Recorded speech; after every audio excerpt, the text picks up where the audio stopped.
What's it feel like when you find white conservatives excited about what you're saying and black liberals saying you're not one of us? And did that happen? Just yeah, like that sort of happened. I mean, my initial entree into the sort of center-right world of policy studies came largely from neoconservative intellectuals, people like Nathan Glazer, people like Irving Kristol, and others who invited me to write, Martin Peretz of the New Republic invited me to write pieces for their magazines.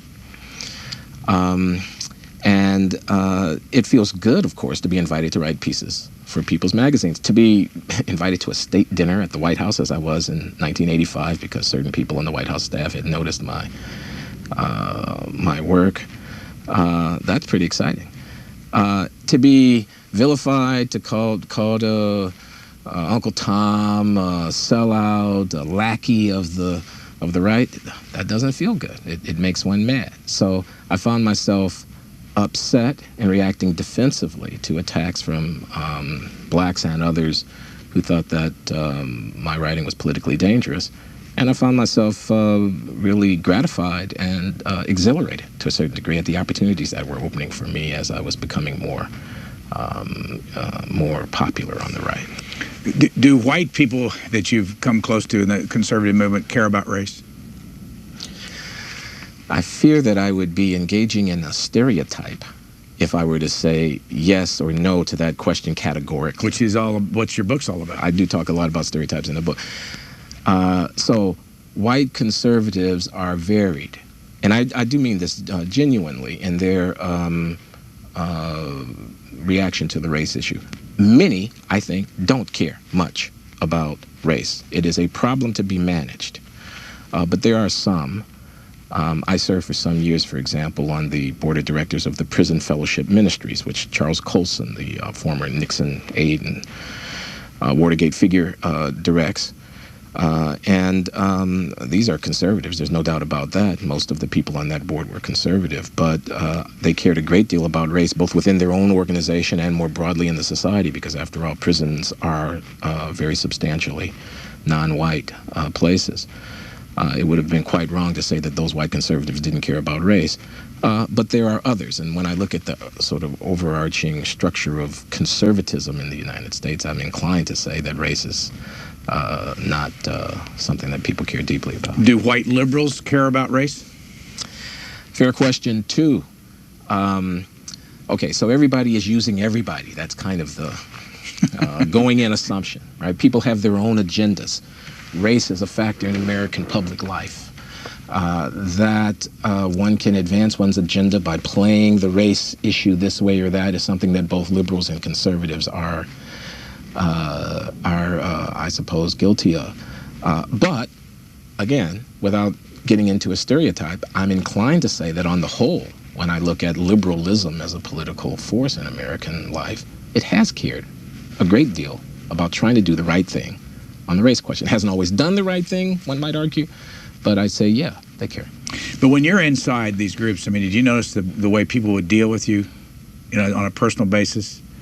You're one of us. I mean, are there anybody that you knew when you were in the conservative movement be embarrassed now that you're no longer a part, that you were there, you saw how they really operate? Was there any cynicism there?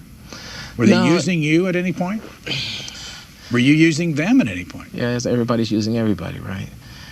And yeah, some of them were using me, and I'll try to say more about what I mean by that. And yes, of course, I was using my access and my connections for my own ends. But it's complicated. Personal relations are complicated. I have very good friends from, and still, my years as active, out of the closet, black conservative. I've had people, conservatives, write me saying they don't know how I can stand the racism that they see in the conservative political culture. How do I live with it? They had written me long before, I broke. So there's that. I think many of the people that I was intimate with back in those years cared genuinely about me as a human being, and not only about the fact that it was convenient to have me saying things that I was saying. But it's complicated, and the fact is, it was convenient to have me saying things that I was saying, and the deeper commitments that were motivating me turned out not to be the same as the deeper commitments on my judgment that I think were motivating many of the others I was dealing with. Well, there are two black men you write about in the. No, you write about one in the book. One of them is I've seen quoted about you, and one's a conservative and one's a liberal, and both of them you've had a falling out with at one or another point in your life. Orlando Patterson, Harvard professor, black man. Was he originally from Jamaica? He's a Jamaican, yes. Jamaican. You had a 10-year period where you didn't talk to each other. Yeah, he said that in the New York Times, and I didn't actually realize until after he said it and I thought about it that, yeah, that's true. There was a long period of time when we didn't have much to say to each other. Is that because you were then conservative at that point? I think he'd written me off. Now, I should say that he and I were not really close friends in those years, but we were colleagues and acquaintances, more than acquaintances, and there would have been every reason for us to get together for lunch or to have dinner with our respective spouses or whatever. And I think he basically came to the conclusion that I was so far out there, so, arch and flaming in my politics which he disagreed with, that he didn't see much point in talking to me. I was blissfully unaware of the fact that he wasn't talking to me. Well, the other side of that's Shelby Steele, who supposedly hasn't talked to you since, what, 1995 or 6? Yeah. Because of you went the other way. 96. Yeah, and Shelby and I were friends, and we haven't talked. We had a falling out about affirmative action, and we haven't talked. But I guess the point is, if you can't talk, I mean, if this happens to you inside your own world, what makes you or us think that we can get this problem solved? I don't see that.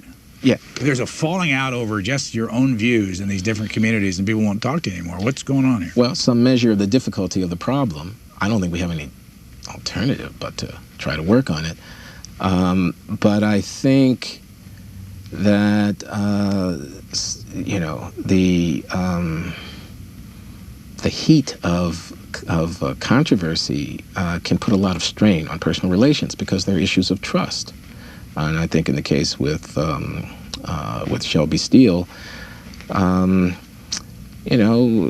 he and I thought we saw the world the same way. It turned out we saw the world quite differently. We thought we were on this side of a sharply drawn line with lots of enemies on the other side. It turned out that one of us, me, was straddling that line. That kind of, aren't you with me? Whose side are you on? I thought we understood. I thought we agreed. Turns out that you don't agree, and when the matters are sometimes personal and emotional, that can put a strain on any friendship.